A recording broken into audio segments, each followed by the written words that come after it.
Online class में आपका हार्दिक स्वागत एवं अभिनंदन। हम पढ़ रहे थे शब्द रूप, आज उसको आगे बढ़ाते हैं। शब्द रूप में हमने अभी तक संज्ञा शब्द रूप पढ़े थे। जब हम वाक्य बनाएंगे तो वाक्य बनाने के लिए संज्ञा शब्द रूप के साथ साथ सर्वनाम शब्द रूपों की भी आवश्यकता होती है। जिस प्रकार हिंदी में जो शब्द संज्ञा के स्थान पर काम आते हैं उसको सर्वनाम कहते हैं, जैसे मैं, वह, ये सर्वनाम शब्द है। उसी प्रकार संस्कृत में भी सर्वनाम शब्द होते हैं, उनके भी रूप होते हैं। हमारे स्तर तक अस्मत् शब्द, युष्मत् शब्द, तत्शब्द और इदम शब्द, ये 4 शब्द रूप हैं जो सर्वनाम के वो महत्वपूर्ण हैं। तो आज शुरुआत करते हैं तत्शब्द से। तत्शब्द के जो रूप है वो तीनों लिंगों में चलते हैं, तत्शब्द पुल्लिंग, तत्शब्द स्त्रीलिंग और तत्शब्द नपुंसकलिंग। तो आज पहले तत्शब्द पुल्लिंग, तो सर्वनाम शब्द।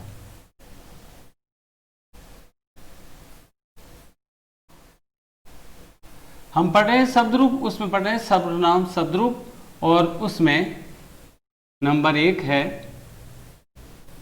तत्शब्द पुल्लिंग।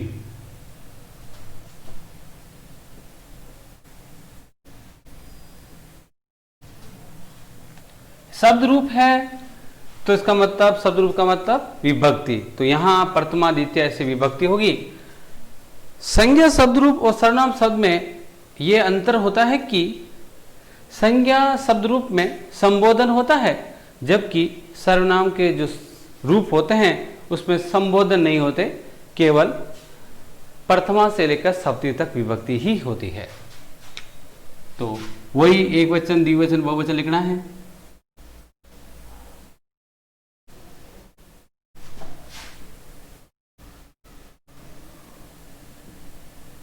एक वचन, द्विवचन और बहुवचन।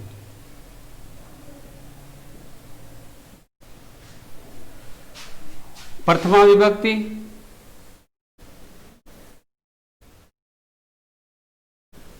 वी लगाओ, विभक्ति का मतलब है, जैसे आप पढ़ चुके हैं। फिर आता है द्वितीय विभक्ति,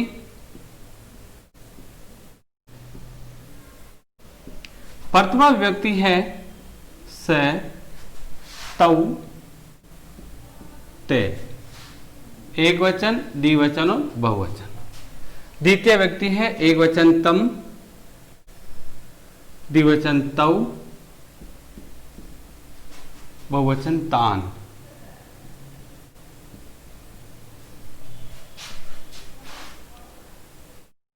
तृतीय विभक्ति तेन, ताभ्याम,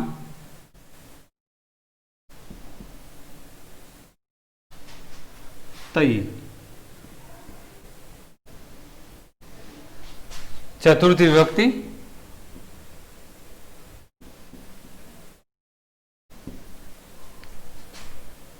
तस्मै,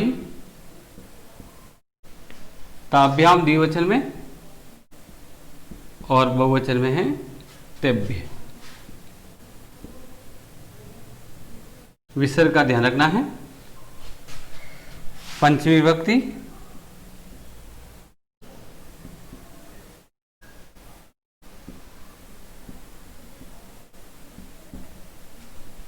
तस्मात्, ताभ्याम, तेभ्य।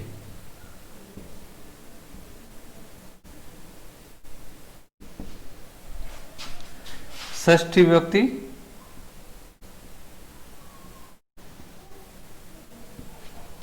तस्य,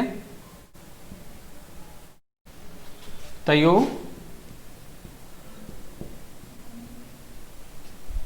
तेषाम।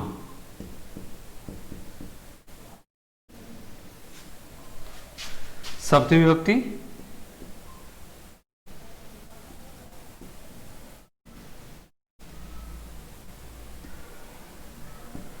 तस्मीन, तस्मीन। तयो तेसु।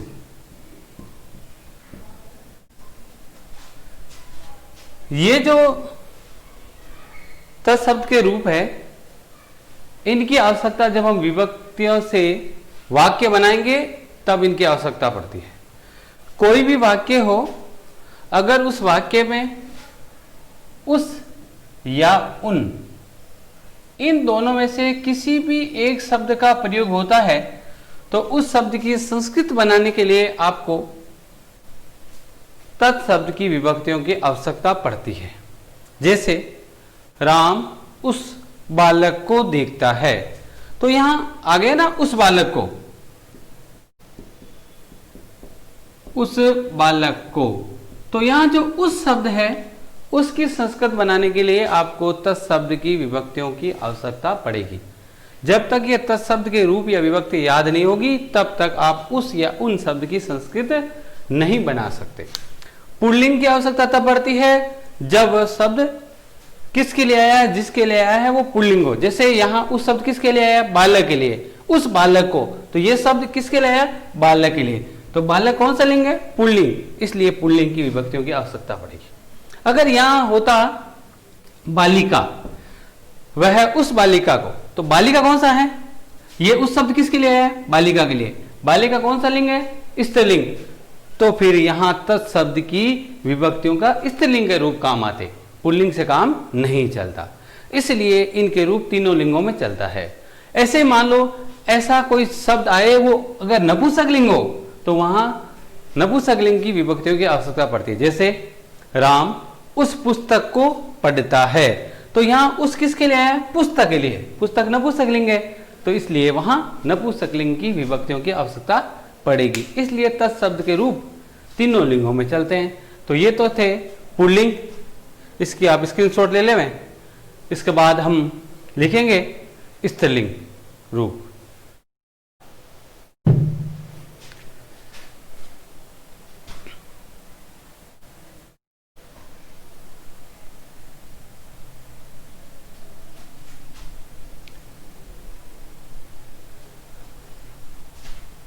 अब तत्शब्द स्त्रीलिंग, वही बात है,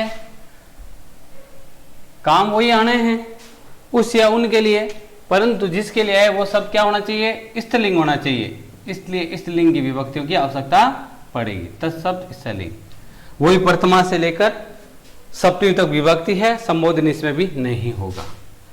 तो इसकी प्रथम विभक्ति है सा ते ताहा, द्वितीय व्यक्ति ताम ते ता, इनको याद करना है। तृतीया तया ताभ्याम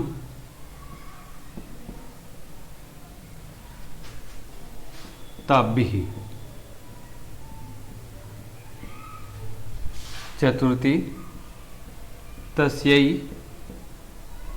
ताभ्याम ताभ्यः, पंचमी तस्याः ताभ्याम ताभ्यः, षष्ठी तस्याः तयो तासाम,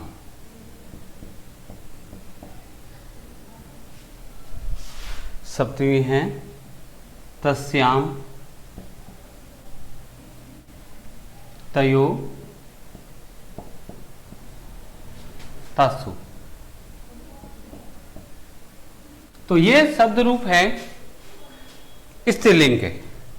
जब उस या उन शब्द, उस या उन, इन दोनों में से किसी एक शब्द का हिंदी के वाक्य में प्रयोग हो, परंतु ये शब्द जिसके लिए आए हो वो अगर स्त्रीलिंग है तो इन विभक्तियों की आवश्यकता पड़ती है। जैसे राम उस कक्षा में पढ़ता है। ये वाक्य है। अब आप इसकी संस्कृत बनाओगे तो यह उस शब्द है, इसलिए इसकी संस्कृत बनाने के लिए आपको तत्शब्द की विभक्तियों की आवश्यकता पड़ेगी। अब आप देखो ये उस शब्द किसके लिए आया है? उस क्या है? कक्षा। उस कक्षा में, उसका संबंध किससे है? कक्षा से। और कक्षा कौन सा लिंग है? स्त्रीलिंग। इसलिए यहां तत्शब्द की स्त्रीलिंग की विभक्तियां की आवश्यकता पड़ती है। अगर पुल्लिंग होता तो पुल्लिंग की, जैसा कि अभी बताया। अब याद करने का तरीका वही है, पहले मैंने कहा था कि कोई भी विभक्ति हो ये हमेशा एक होता है, ये तीनों एक जैसे होते हैं, ये दोनों एक जैसे होते हैं। तो इसलिए कुछ सुविधाएं हैं, बाकी आपको इनको याद करना है। जितना जल्दी याद करोगे उतनी अच्छी बात है। एक बार याद कर लो ताकि बार बार याद करने की आवश्यकता नहीं पड़े। इस ढंग से याद करो। तो अब इसका स्क्रीनशॉट ले लें आप, क्योंकि हमें अभी पढ़ने इसके तीसरा रूप है इस नपुंसकलिंग का, वो हम लिखेंगे। तो आप इसका स्क्रीनशॉट लें ताकि कॉपी में उतारने में सुविधा रहेगी।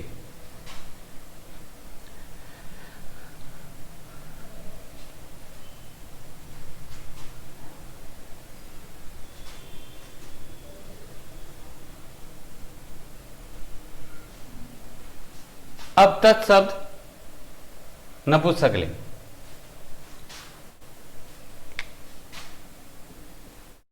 नपुंसकलिंग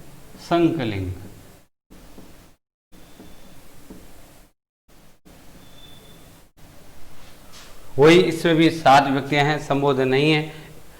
प्रथमा से लेकर सप्तमी तक आपकी लिखी हुई है। तो लिखते हैं, प्रथम विभक्ति है तत् ते तानि, बहुवचन में है तानि। द्वितीय विभक्ति वही है, सेम, तत् ते तानि। ये बहुत सरल है। क्यों? क्योंकि प्रथमा विभक्ति एक ही आपको याद करनी है। वो क्या है? तत् ते तानि। प्रथम विभक्ति याद होगी। द्वितीय विभक्ति कौन सी है? प्रथमा है, वही द्वितीय है, तो द्वितीय होगी तत् ते तानि। अब बाकी जो तृतीया से लेकर सप्तमी तक के रूप हैं, यह विभक्ति है, वो सेम की सेम पुल्लिंग जैसी है। अब पुल्लिंग में तृतीय विभक्ति एक वचन क्या था? तेन था। द्विवचन क्या था? ताभ्याम था। बहुवचन क्या था? तई था। तो इसका मतलब यहां भी यही आएगा, तेन ताभ्याम तई।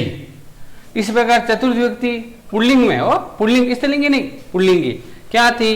तस्मै। द्विवचन क्या था? ताभ्याम। बहुवचन क्या था? तेभ्य। तो इसका मतलब है यहां चतुर्थ विभक्ति वही आएगा, तस्मै ताभ्याम तेभ्य। यानी जो अगर आपने पुल्लिंग के शब्द रूप याद कर लिए तो नपुंसकलिंग के याद करने की आवश्यकता नहीं है, क्योंकि प्रथम विभक्ति सिर्फ आपको याद करनी है। प्रथम विभक्ति याद होने पर द्वितीय विभक्ति याद हो जाएगी, क्योंकि प्रथम और द्वितीय सेम है। और तीसरी से लेकर नहीं, तृतीया से लेकर सप्तमी तक विभक्ति वही है जो पुल्लिंग की है। और वो आपने जब पुल्लिंग याद की तो आपको याद हो गई। इसका मतलब इसको लिखने की आवश्यकता नहीं है। आपको कॉपी में लिखना है। मैं ये 2 ही लिख के छोड़ रहा हूं। आपको क्या करना है? इसको कॉपी में पूरी करनी है। किसको देखकर? पुल्लिंग के रूप देखकर इसको नपुंसकलिंग के ये सारे रूप लिखने हैं। या मैं आपको याद रखने के लिए, अभी मैं जो मैंने बात की वो आप भूल जाओगे, इसलिए याद रखने के लिए ये आपको ये नोट या धातव जैसे लिख देता हूं।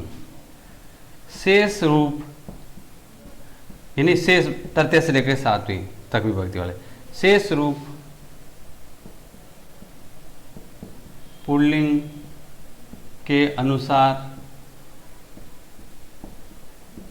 बनेंगे।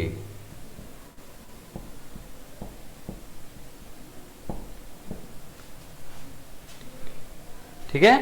तो शेष रूप है वो पुल्लिंग जैसे ही होंगे। पुल्लिंग के देखकर आप 7 तक विभक्ति या रूप लिख सकते हैं। आज की क्लास में बस इतना ही। आगे की कक्षा में हम पढ़ेंगे इदम शब्द। इदम शब्द भी सर्वनाम है, उनकी आवश्यकता भी पड़ती है। धन्यवाद।